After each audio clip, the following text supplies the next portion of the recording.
Alors, rencontre avec Pierre Picat est née de ma rencontre avec Pierre Picat. Donc Pierre Picat est linguiste, a été très proche élève et collaborateur de Noam Chomsky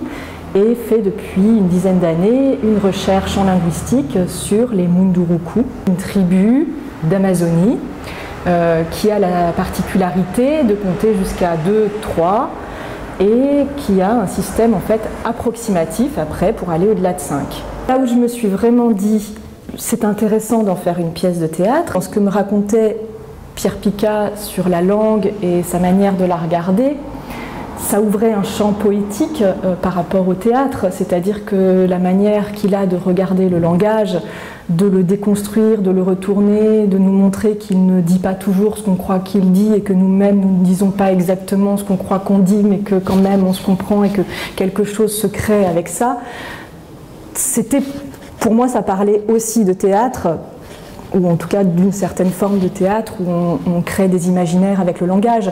Et le fait que quand je ressortais d'une discussion avec Pierre Picat, j'avais l'impression que le monde autour de moi s'était transformé, qu'il était devenu souple, mou, que la perspective s'était inversée, que les formes géométriques... Enfin, quelque chose qui me semblait être une réalité absolument commune et palpable prenait d'autres couleurs et un autre point de vue. Et ça, je me suis dit que le théâtre non seulement pouvait accueillir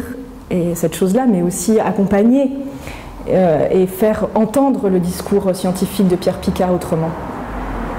Mais cette autre dimension dans laquelle on rentre, c'est aussi ce que moi, vraiment, je ressentais au bout d'une heure ou deux de discussion avec Pierre Picat.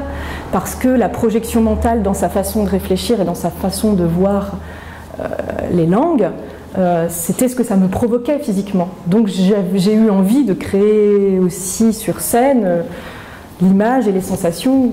que me provoquaient ces discussions. Et il y a autre chose aussi, c'est que sa façon de voir et d'étudier la langue